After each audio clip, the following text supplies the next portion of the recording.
Okay ನಮಸ್ತೆ friends, ನಾನು ಮಲ್ಲಿಕಾರ್ಜುನ್ ನಿಮ್ಮ ಫ್ರೆಂಡ್ಸ್. ಸೊ ಫ್ರೆಂಡ್, ಇವತ್ತಿನ ಒಂದು ಟಾಪಿಕ್ ನಾನು ಮಾತಾಡಕ್ಕೆ ಹೋಗ್ತಿರೋದು ಬಂದ್ಬಿಟ್ಟು ಧ್ಯಾನ. ಧ್ಯಾನ ಅಂದ್ರೆ ಏನು, ಧ್ಯಾನ ಯಾಕೆ ಮಾಡಬೇಕು? ತುಂಬ ಜನ ಕ್ವಶನ್ಸ್ ಇರುತ್ತೆ. ಮೆಡಿಟೇಷನ್ ಅಂತ ನಾವು ಪ್ರತಿದಿನ ಕೇಳ್ತೀವಿ, ಅಥವಾ ಸಕ್ಸಸ್ಫುಲ್ ಆದಂಥ ವ್ಯಕ್ತಿಗಳು ಹೇಳ್ತಿದ್ದಾರೆ ನಾವು ಪ್ರತಿದಿನ ಮೆಡಿಟೇಷನ್ ಮಾಡ್ತೀವಿ ಅಂತ ಹೇಳಿ. ಅಂಥದ್ದೇ ಒಂದು ಬ್ಯೂಟಿಫುಲ್ ಟಾಪಿಕ್ ನಾನು ನಿಮ್ಮ ಮುಂದೆ ತೊಗೊಂಡು ಹೋಗ್ತಾ ಇದ್ದೀನಿ, ಅದು ಬಂದ್ಬಿಟ್ಟು ಮೆಡಿಟೇಷನ್. ಧ್ಯಾನ ಅಂದರೆ ಭಾಳ ಒಂದು ಪವರ್ಫುಲ್ ಇರುವಂಥ ಒಂದು ವೆಪನ್ ಅಥವಾ ಒಂದು ಟೂಲ್ ಅಂತ ಕರಿಬೋದು. ಇವತ್ತು ಬಹಳಷ್ಟು ಜನ ಲೈಫ್ದಲ್ಲಿ ಸಕ್ಸಸ್ಫುಲ್ ಆದಂಥ ವ್ಯಕ್ತಿಗಳು ಪ್ರತಿದಿನ ಪ್ರಾಕ್ಟೀಸ್ ಮಾಡ್ತಾರೆ ಧ್ಯಾನ. ನಾವು ಸಡನ್ನಾಗಿ ಅನ್ಕೋಬೋದು, ಸರ್ ಧ್ಯಾನ ಅಂದರೆ ಏನು, ಧ್ಯಾನ ಯಾಕೆ ಮಾಡಬೇಕು, ಅಥವಾ ನಾವು ಧ್ಯಾನ ಮಾಡೋಕ್ಕೆ ಪ್ರಯತ್ನ ಪಡ್ತೀವಿ ಆದರೂ ಸಕ್ಸಸ್ ಆಗ್ತಾ ಇಲ್ಲ. ಸೊ ಇವತ್ತು ನಾನು ನಿಮ್ಗೆ ಒಂದೊಂದು ಸ್ಟೆಪ್ ಬೈ ಸ್ಟೆಪ್ ಧ್ಯಾನ ಅಂದರೆ ಏನಂತ ಹೇಳಕ್ಕೆ ಹೋಗ್ತೀನಿ. ಫಸ್ಟ್ ಅರ್ಥ ಮಾಡ್ಕೊಳ್ಳಿ, ಧ್ಯಾನ ಅಂದರೆ ಏನು. ಬಹಳಷ್ಟು ಜನಕ್ಕೆ ಧ್ಯಾನ ಅಂತಂದರೆ ಯಾವುದೇ ಒಂದು ಧರ್ಮ ಅಥವಾ ಯಾವುದೋ ಒಂದು ಜಾತಿ ಅಥವಾ ಯಾವುದೇ ಒಂದು ಪಂಥ ಅಥವಾ ಯಾವುದೋ ಒಂದು ವರ್ಗದವ್ರು ಮಾತ್ರ ಮಾಡಬೇಕು ಅಂತ ಎಲ್ಲೋ ಒಂದು ಮನಸ್ಸಿನಲ್ಲಿ ಇದೆ ನಮಗೆಲ್ಲ. ಸೊ ಧ್ಯಾನ ಅಂದರೆ it's not belong to any religious ಅಥವಾ ಎನಿ ಕಾಸ್ಟ್ ಅಥವಾ ಯಾವುದೇ ಒಂದು ವ್ಯಕ್ತಿಗಳು ಕೂಡ ನಿರ್ಬಂಧನೆಲ್ಲ ಮಾಡುವಂಥದ್ದೇ ಒಂದು ಧ್ಯಾನ ಅಂತ ಕರಿತೀವಿ. ಧ್ಯಾನದಲ್ಲಿ ಬಹಳಷ್ಟು ವಿಧಾನಗಳಿದೆ, ಅಥವಾ ಧ್ಯಾನದಲ್ಲಿ ಬಹಳಷ್ಟು ಪ್ರಕಾರಗಳಿದೆ, ಅಥವಾ ಧ್ಯಾನದಲ್ಲಿ ರಿಚುವಲ್ಸ್ ಅಂತೂ ಇದೆ. ಬಟ್ ಇವತ್ತು ನಾನು ನಿಮ್ಗೆ ಹೇಳ್ಕೊಡುವಂಥ ಧ್ಯಾನ ಬಂದ್ಬಿಟ್ಟು ಆನಾಪಾನಸತಿ ಅನ್ನೋ ಒಂದು ಧ್ಯಾನ. ಏನಿದು ಆನಾಪಾನಸತಿ ಧ್ಯಾನ ಅಂದರೆ? ಮೈ ಫ್ರೆಂಡ್ಸ್, ನಿಮಗೆಲ್ಲ ಗೊತ್ತಿರ್ಬೋದು, ನಾವು ಹುಟ್ಟಿದಿಂದ ಸಾಯೋರಿಗೆ ನಮ್ಮ ಜೊತೆ ಇರೋದು ಒಂದೇನಪ್ಪ ಅಂದರೆ ನಮ್ಮ ಉಸಿರಾಟ. I'm right? ಎಸ್. ಸೊ ಈ ಒಂದು ಉಸಿರಾಟಕ್ಕೆ ಗೌತಮ್ ಬುದ್ಧ ಅವರು ಇದಕ್ಕೊಂದು ಹೆಸರಿಟ್ಟರು, ಆನಾಪಾನಸತಿ ಧ್ಯಾನ ಅಂತ ಹೇಳು. ಆನ ಅಂದರೆ ಒಳ ಉಸಿರು, ಅಪಾನ ಅಂದರೆ ನಮ್ಮ ಹೊರ ಉಸಿರು. ಇವು ಎರಡರ ಮಧ್ಯೆ ಕೇಳೋದಕ್ಕೆ ಸತಿ ಅಂತ ಕರಿತೀವಿ. ಸೊ ಇದನ್ನೇ ಆನಾಪಾನಸತಿ ಮೆಡಿಟೇಷನ್ ಅಂತ ಹೇಳ್ತಾರೆ. ಸೊ ಮೆಡಿಟೇಷನ್ ಯಾಕೆ ಮಾಡಬೇಕು, ಮೆಡಿಟೇಷನ್ ನಮ್ಗೆ ಏನು ಸಿಗುತ್ತೆ ಬೆನಿಫಿಟ್ಸ್? ಮೈ ಡಿಯರ್ ಫ್ರೆಂಡ್ಸ್, ಯಾರೋ ಒಬ್ರು ಒಂದ್ಸರಿ ಗಾಂಧೀಜಿ ಹತ್ರ ಹೋದ್ರಂತೆ. ಗಾಂಧೀಜಿ ಹತ್ರ ಕೇಳಿದ್ರಂತೆ, ಗಾಂಧೀಜಿಯವರೇ ನನ್ನ ಮಗು ಪ್ರತಿದಿನ ಬಹಳಷ್ಟು ಒಂದು ಸಕ್ಕರೆ ತಿಂತಾನೆ, ದಯಮಾಡಿ ಇದನ್ನು ಬಿಡಿಸಿ ಅಂತ ಹೇಳಿದ್ರಂತೆ. ಸೊ ಗಾಂಧೀಜಿಯವರು ಆ ಲೇಡಿಗೆ ಹೇಳಿದ್ರಂತೆ, ನೀನು 21 ದಿವಸ ಬಿಟ್ಟು ಬಾ ಅಮ್ಮ, ನನಗೆ ಇದಕ್ಕೆ ಸೊಲ್ಯೂಷನ್ ಕೊಡ್ತೀನಿ ಅಂತ ಅಂದ್ರಂತೆ. ಸರಿ, 21 ದಿವಸ ಆದಮೇಲೆ ಮತ್ತೆ ಗಾಂಧೀಜಿ ಹತ್ರ ಅವ್ರ ತಾಯಿ ಮಗು ಬರ್ತಾರೆ. ಅವಾಗ ಗಾಂಧೀಜಿಯವ್ರದ್ದು ಕೇಳಿದ ತಕ್ಷಣ ಮತ್ತೆ ಆನ್ಸರ್ ಹೇಳ್ತಾರೆ ಲೇಡಿಗೆ, ನೀನು ಇವತ್ತಿಂದ ಸಕ್ಕರೆ ತಿನ್ನೋದು ಬಿಡಪ್ಪ. ಆ ಲೇಡಿಗೆ ಒಂದು ಕ್ವಶನ್ ಕೇಳ್ತಾಳೆ, ಗಾಂಧೀಜಿಯವರೇ ನೀವು ಯಾಕೆ 21 ದಿವಸ ಟೈಮ್ ತೊಗೊಂಡ್ರಿ ಹಾಗಾದ್ರೆ ಅಂತ ಹೇಳೋಕ್ಕೆ? ಅವಾಗ ಗಾಂಧೀಜಿಯವ್ರನ್ನ ಆನ್ಸರ್ ಮಾಡ್ತಾರೆ, ನಾನು ಫಸ್ಟು ಸಕ್ಕರೆ ತಿನ್ನೋದು ಬಿಡಬೇಕು, ಆಮೇಲೆ ಅದನ್ನು ಮತ್ತೊಬ್ರಿಗೆ ಹೇಳಬೇಕು. ಯಾಕೆ ನಾನು ಕೂಡ ಮುಂಚೆ ಸಕ್ಕರೆ ತಿಂತಾ ಇದ್ದೆ. ಸೊ ಮೈ ಡಿಯರ್ ಫ್ರೆಂಡ್ಸ್, ಅದೇ ರೀತಿ ಧ್ಯಾನ ನಾನು ಮಾಡ್ತೀನಿ, ಧ್ಯಾನದಿಂದ ಒಂದು ಲಾಭ ಪಡ್ಕೊಂಡಿದ್ದೀನಿ ಅಂತ ಇವತ್ತು ನಾನು ಧ್ಯಾನ ಟಾಪಿಕ್ ನಿಮಗೆ ಹೇಳಕ್ಕೆ ಹೋಗ್ತಾ ಇದ್ದೀನಿ. ಸೊ ಧ್ಯಾನ ಅಂದರೆ ವೆರಿ ಸಿಂಪಲ್. ಪ್ರತಿದಿನ ಬೆಳಗ್ಗೆ ಎದ್ದ ತಕ್ಷಣ ನಾವೆಲ್ಲ ಏನು ದಿನಕ್ಕೆ ಚರಿ ಮುಗಿಸ್ಕೊಂಡಾದ್ಮೇಲೆ ಒಂದು ಜಾಗದಲ್ಲಿ ಕೂತ್ಕೊಂಡು ಒಂದು ಸ್ಥಳದಲ್ಲಿ ಏಕಾಗ್ರತೆವಾಗಿ, ಅಂದರೆ ಯಾವುದೋ ಡಿಸ್ಟರ್ಬೆನ್ಸ್ ಇರ್ಬೋದು ನಿಮ್ಗೆ ಹೊರಗಡೆ ಮತ್ತು ಒಳಗಡೆ ಮನೆಯಲ್ಲಿ. ಸೊ ಒಂದು ಏಕಾಂತ ಒಂದು ಸ್ಥಳದಲ್ಲಿ ಸೊ ನೀವು ಆರಾಮಾಗಿ ಕಣ್ಣು ಮುಚ್ಕೊಂಡು ಸಹಜವಾದ ಉಸಿರಾಟನ ಗಮನಿಸ್ತಾ ಹೋಗಬೇಕು. ಅದೇ ಧ್ಯಾನ ಅಂತ ನಾವು ಕರಿತೀವಿ. ಧ್ಯಾನ ಬಹಳ ಒಂದು ಪವರ್ಫುಲ್ ಅಥವಾ ಸಕ್ಸಸ್ಫುಲ್ ಆದಂಥ ವ್ಯಕ್ತಿಗಳೆಲ್ಲ ಪ್ರತಿದಿನ ಧ್ಯಾನ ಮಾಡ್ತಾರೆ. ಎಕ್ಸಾಂಪಲ್, ವಿವೇಕ್ ಬಿಂದ್ರ ಅವ್ರು ಕೇಳ್ಬೋದು, ನೀವು ವಿವೇಕಾನಂದ ಹೆಸರು ಕೇಳ್ಬೋದು, ರಾಮದೇವ್ ಬಾಬಾ ಅವ್ರ ಹೆಸರು ಕೇಳ್ಬೋದು, ಗಾಂಧೀಜಿ ಅವ್ರು ಕೇಳ್ಬೋದು, ಬುದ್ಧ ಅವ್ರು ಕೇಳ್ಬೋದು, ಬಸವ ಅವ್ರು ಕೇಳ್ಬೋದು. ಎಷ್ಟು ಜನ ಇವತ್ತು ಸಕ್ಸಸ್ಫುಲ್ ಆದಂಥ ವ್ಯಕ್ತಿಗಳಿದ್ದಾರೆ. ಅವ್ರು ಪ್ರತಿದಿನ ಅವ್ರ ಲೈಫ್ದಲ್ಲಿ ಏನು ಮಾಡ್ತಾ ಇದ್ದಾರೆ ಅಂದರೆ they to do meditation daily. Okay, ಅಂಥದ್ದು ಒಂದು ನಾವು ಇವತ್ತು ಇನ್ನೊಂದು ಅದ್ಭುತವಾದೊಂದು ಕೀ ಕೊಡೋಕೆ ಹೋಗ್ತಾನೆ, ಅದು ಬಂದ್ಬಿಟ್ಟು ATM. ಸರ್ ಏನು ಸರ್ ATM ಅಂದರೆ? ATM ಅಂದರೆ ಎನಿ ಟೈಮ್ ಮೆಡಿಟೇಷನ್. ಇನ್ನೊಂದ್ಸರಿ ಹೇಳ್ತೀನಿ ನಿಮ್ಗೆಲ್ಲರಿಗೂ, ATM ಅಂದರೆ ಎನಿ ಟೈಮ್ ಮೆಡಿಟೇಷನ್. ಯಾಕಂದರೆ ಭಾಳಷ್ಟು ಜನಕ್ಕೆ ಏನು ಡೌಟ್ಸ್ ಬರುತ್ತೆ ನೆಕ್ಸ್ಟ್ ಅಂತಂದರೆ, ಸರ್ ಧ್ಯಾನಕ್ಕೆ ಏನಾದರೂ ಸಮಯ ಇದೆಯಾ, ಅಥವಾ ಧ್ಯಾನಕ್ಕೆ ಏನಾದರೂ ಒಂದು ರಿಸ್ಟ್ರಿಕ್ಷನ್ಸ್ ಇದೆ? ಇಲ್ಲ ಮಾಡಿ ಫ್ರೆಂಡ್ಸ್, ಧ್ಯಾನ any time anywhere any place ನೀವು ಮಾಡ್ಬೋದು. ಸೊ ಅದಕ್ಕೆ ನಾವೇನಿರ್ತೀವಿ ಎನಿ ಟೈಮ್ ಮೆಡಿಟೇಷನ್ ಏನು ಕರಿತಾ ಇದ್ದೀನಿ, ATM ಅಂತ ಕರಿತಾ ಇದ್ದೀನಿ.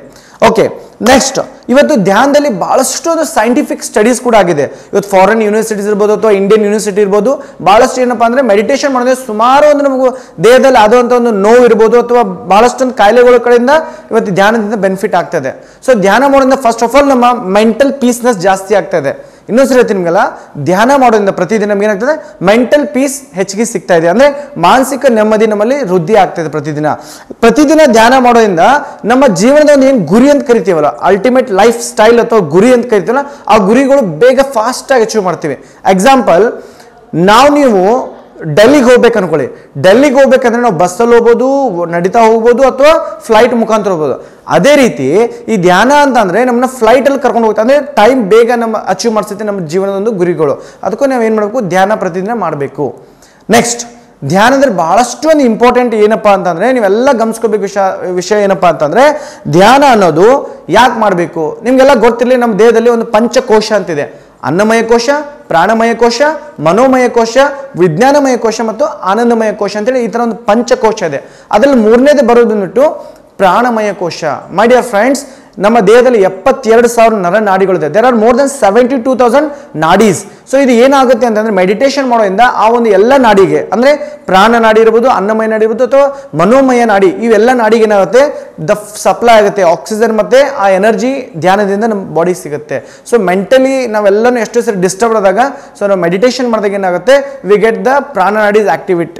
ಎಷ್ಟೋ ಜನಕ್ಕೆ ಗೊತ್ತಾಯ್ತಾ ಸರ್, ನಂಗೆ ಇಲ್ಲಿ ಬ್ಲಾಕೇಜಸ್ ಇದೆ, ಇಲ್ಲಿದೆ, ಕಾಲಿದೆ, ಕೈ ಇದೆ. ಸೊ ಈ ಎಲ್ಲ ಬ್ಲಾಕೇಜಸ್ ಇವತ್ತು ಹೊರಗಡೆ ತೆಗಿಬೇಕಂದ್ರೆ ಏನ್ ಮಾಡಬೇಕು, we have to do meditation. My dear friends, ಬಹಳಷ್ಟು ಸರಿ ಹೇಳ್ತಿರ್ತಾರೆ ನಮಗೆ, ಸರ್ ಧ್ಯಾನ ಮಾಡ್ತಿರ್ತೀವಿ, ಧ್ಯಾನದಲ್ಲಿ ಸಾಕಷ್ಟು ಒಂದು ನಮಗೆ ಆಲೋಚನೆಗಳು ಬರ್ತಾ ಇದೆ, ಥಾಟ್ಸ್ ಬರ್ತಾ ಇರ್ತವೆ ನಮಗೆಲ್ಲ. ಸೊ ಇದು ನನಗೂ ಆಗಿದೆ ಮುಂಚೆ ಕೂತಾಗ, ಅಥವಾ ನಿಮಗೂ ಆ ಥರ ಅನುಭವ ಆಗ್ತಿರ್ಬೋದು. ಸೊ ಹಾಗಾದ್ರೆ ಧ್ಯಾನದಲ್ಲಿ ಈ ಥರ ಆಲೋಚನೆಗಳು ಬಂದಾಗ ಏನು ಮಾಡಬೇಕು? ಸೊ ಬಹಳಷ್ಟು ಸರಿ ಏನಾಗುತ್ತೆ, ಧ್ಯಾನ ಮಾಡ್ತಾನೆ ಹೋಗ್ತಿರ್ತೀವಿ, ಆಲೋಚನೆಗಳು ಬರ್ತಾನೆ ಇರುತ್ತೆ. ಬಟ್ ಎಷ್ಟೋ ಜನ ಹೇಳ್ತಾರೆ, ಸರ್ ನಮ್ಗೆ ಇನ್ನೂ ಧ್ಯಾನ ಅಂದರೆ ಅನುಭವ ಆಗ್ತಾ ಇಲ್ಲ. ಸೊ ನೀವು ಏನು ತಪ್ಪು ಮಾಡ್ತಿದ್ದೀರಿ ಅಂದರೆ, ಯಾವತ್ತೂ ಕೂಡ ಧ್ಯಾನದಲ್ಲಿ ಕುಂತಾಗ ನೀವು ನಿಮ್ಮ ಆಲೋಚನೆ ಹಿಂದೆ ಹೋಗಬೇಡಿ. ಅಗೇನ್ ಹೋಗಿದ್ರಾ, ಮತ್ತೆ ಒನ್ ಟೈಮ್ ತಿರ್ಗಾ ಬನ್ನಿ, ರಿಟರ್ನ್ಸ್ ಬನ್ನಿ, ಓಕೆ ನಾನೀಗ ತಪ್ಪು ಮಾಡಿದ್ದೀನಿ, ಮತ್ತೆ again concentrate on breathing. So thoughts ಬರುತ್ತೆ, ಥಾಟ್ಸ್ ಹೋಗುತ್ತೆ, ನೀವು ನಿಮ್ಮ ಆಲೋಚನೆ ಹಿಂದೆ ಹೋಗ್ಬಿಡಿ, ಸಹಜವಾಗಿ ನಿಮ್ಮ ಉಸಿರಾಟದ ಮೇಲೆ ಮಾತ್ರ ಗಮನ ಕೊಡಿ. ಬಹಳ ಜನಕ್ಕೆ ಹೇಳ್ತಾರೆ, ಸರ್ ಧ್ಯಾನ ಮಾಡೋದು ಏನಾದರೂ ಸೈಡ್ ಎಫೆಕ್ಟ್ಸ್ ಇದೆಯಾ? No side effects. ಧ್ಯಾನದಲ್ಲಿ ಯಾವುದೇ ರೀತಿ ಒಂದು ನಮಗೆ ಸೈಡ್ ಎಫೆಕ್ಟ್ಸ್ ಇಲ್ಲ. ಧ್ಯಾನದಿಂದ ನಮ್ಮ ಜೀವನದ ಉತ್ತಮವಾದ ಸ್ಥಿತಿಗೆ ನಾವು ತಲುಪೋದು ಕೇವಲ ಧ್ಯಾನದ ಮುಖಾಂತರ. ಸೊ ಇವತ್ತು ಈ ಒಂದು ಇಷ್ಟು ಹೈಯೆಸ್ಟ್ ಲೆವೆಲ್ ಅಲ್ಲಿ ಏನಾದ್ರು ಸಕ್ಸಸ್ ಪಾತ್ದಲ್ಲಿ ಇದ್ದೀನಿ ಅಥವಾ ಸಕ್ಸಸ್ ಹೋಗ್ತಾ ಇದ್ದೀನಿ ಅಂದ್ರೆ ದಟ್ಸ್ ಓನ್ಲಿ ಒಂದು ಕಾರಣ ಏನಪ್ಪಾ ಅಂದ್ರೆ ಅದು ಧ್ಯಾನ. ಮೈ ಡಿಯರ್ ಫ್ರೆಂಡ್ಸ್, ನಿಮ್ಗೆ ಎಲ್ಲರಿಗೂ ಹೇಳ್ತೀನಿ, ಪ್ರತಿದಿನ ಅಟ್ಲೀಸ್ಟ್ 5 ನಿಮಿಷ start with doing 5 minutes meditation. ಈ ಒಂದು ಮಿನಿ ಹ್ಯಾಬಿಟ್ ಇಟ್ಕೊಂಡು ಸ್ಟಾರ್ಟ್ ಮಾಡಿ, 5 ನಿಮಿಷ ನೀವು ಇಟ್ಕೊಳ್ಳಿ. ಇವತ್ತು ಎಷ್ಟೋ ಜನ ನಾನು ನೋಡ್ತಾ ಇದ್ದೀನಿ, ಸ್ಕೂಲ್ಸ್ ಕಾಲೇಜ್ ಮಕ್ಕಳಿಗೆ ಇವತ್ತು ಇದು ಬಹಳಷ್ಟು ಅತ್ಯವಶ್ಯಕತೆ ಇದೆ.